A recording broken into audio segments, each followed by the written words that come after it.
जय जिनेन्द्र। जैन सोल इस मेरी चैनल पे आप हमारे वीडियो देखने के पश्चात लाइक करें, सब्सक्राइब करें और नोटिफिकेशन बेल आइकॉन दबाएं, जिससे आपको हमारे वीडियो की सूचना सबसे पहले प्राप्त होगी। और आप हमें हमारे वीडियो के नीचे दिए गए पेज पर भी फॉलो कर सकते हैं। जय जिनेन्द्र। सामायिक क्रिया प्रत्यक्ष करने से पूर्व हम जो बातें करते हैं और जो बातें ध्यान में रखना हमारे लिए आवश्यक है, उन बातों को हम आज समझने का प्रयास करेंगे। एक प्रकार से यह सामायिक क्रिया करने से पूर्व की गई तैयारी है। घर से निकले तब मन और भाव कैसे होने चाहिए, यह बहुत महत्वपूर्ण है। उसके संबंध में बताया गया है कि मन अचपल हो, अर्थात इधर उधर झांके नहीं। मन शांत हो, अर्थात कोई पीड़ादायक बात के कारण मन में कोई अशांति नहीं हो और मन प्रसन्न हो, अर्थात मन में उत्साह हो, जिससे क्रिया अच्छी बनने में, क्रिया सफल बनने में सहायता हो। भाव कैसे हो? भाव शुद्ध हो और आध्यात्मिक हो।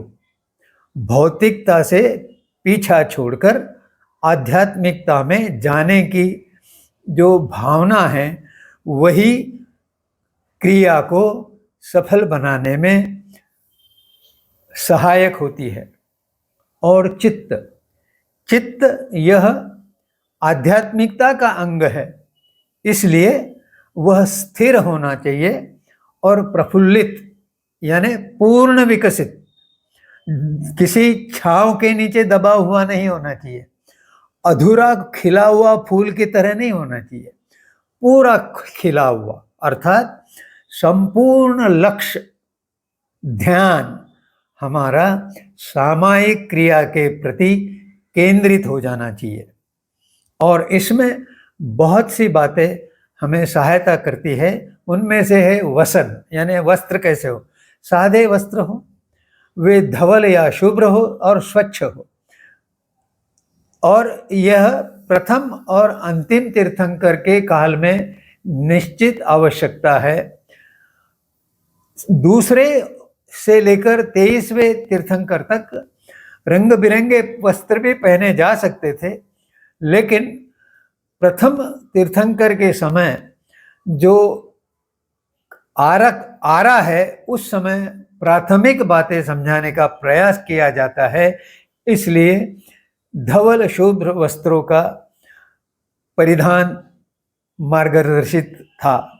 और अंतिम तीर्थंकर के समय 5वां आरक लगने का समय निकट आता है, और वह समय जो है वह विकृत विचारधारा से, अर्थात वक्रता से प्रभावित होने के कारण उसमें भी धवल शुभ्र वस्त्र पहनना आवश्यक है, जिससे मन और चित्त अस्थिर या चपल न हो।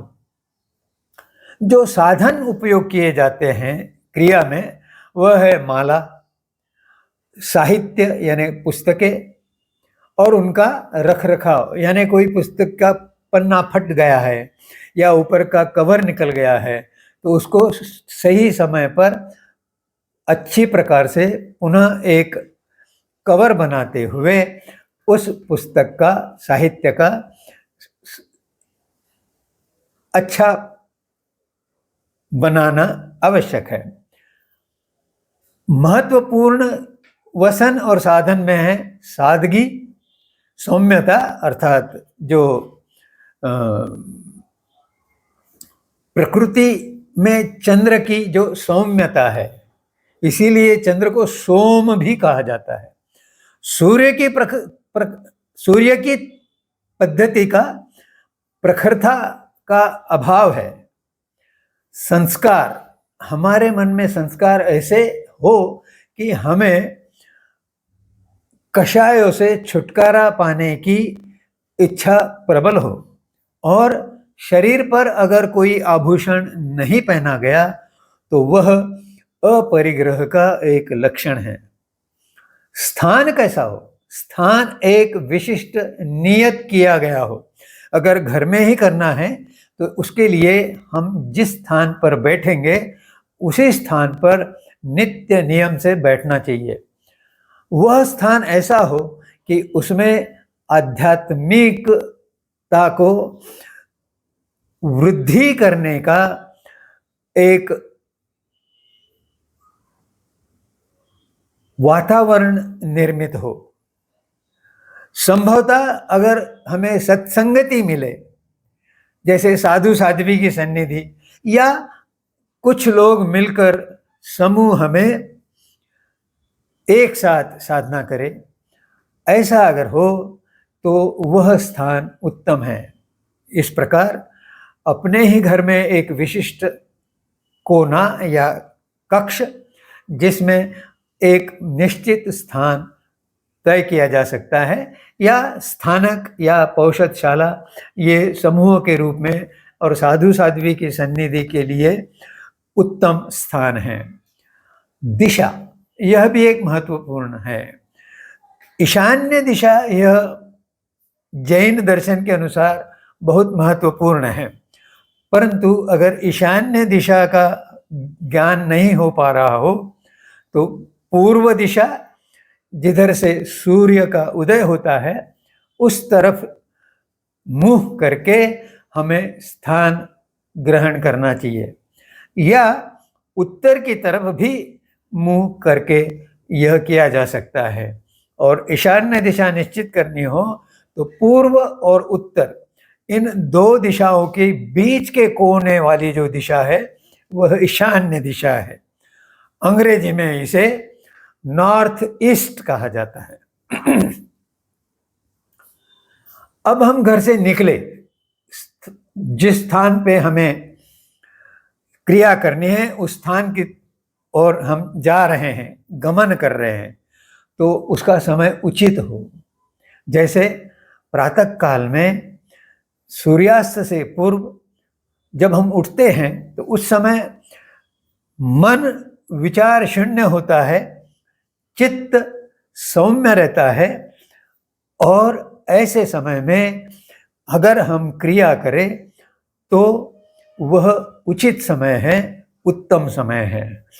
संध्या काल में भी यही समय उत्तम होता है, क्योंकि उस समय दिन भर के सभी कार्यों से निवृत्त होने के कारण हमें सांसारिक बातों से छुटकारा मिल जाता है, और इसलिए ध्यान पूर्वक साधना करने में हमें सहायता मिलती है।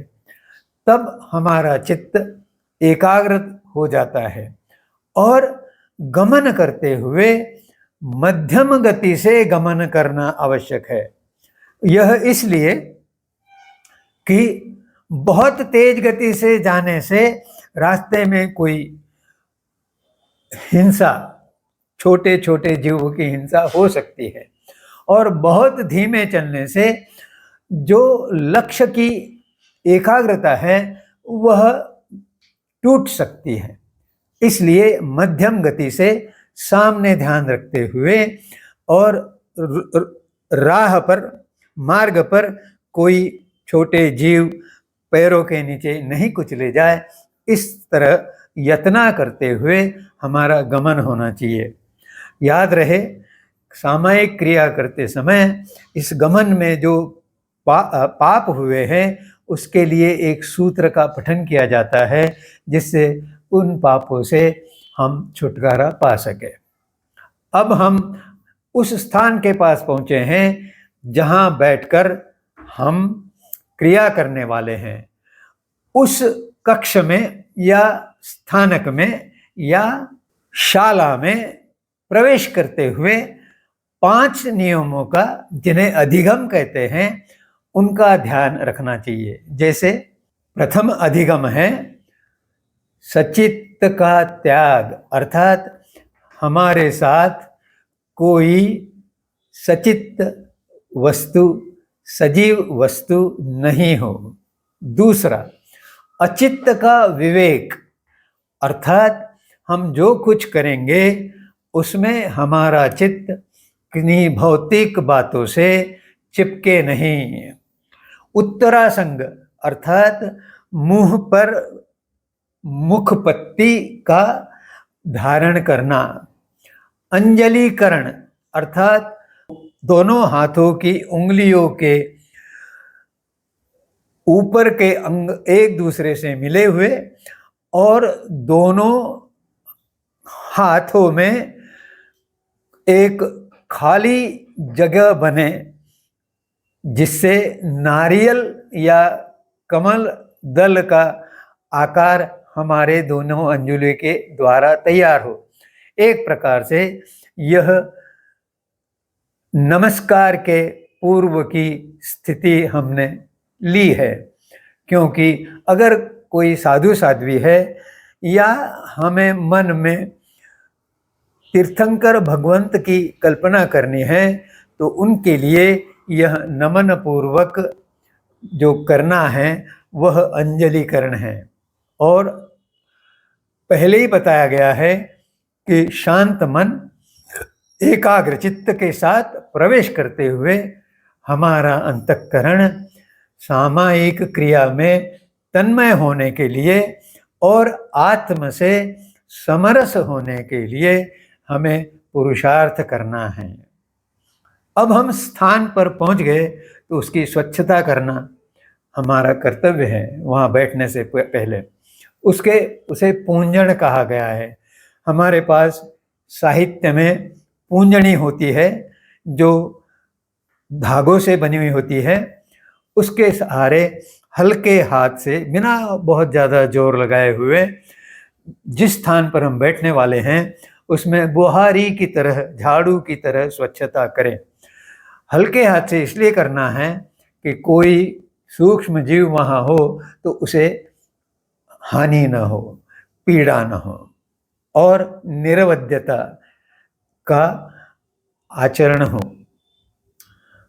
समय पर इस पूंजनी का प्रमार्जन करना पड़ता है और प्रतिलेखन करना पड़ता है। प्रतिलेखन करना अर्थात उसमें जितनी पूंजनियाँ बंधी हुई है उनको एक एक खोल कर देखना, जिससे उनमें कोई छोटे मोटे जीव जंतु तो नहीं फंसे हुए हैं जिनकी मृत्यु उनकी ओर ध्यान न देने से हमारे द्वारा हो सकती है।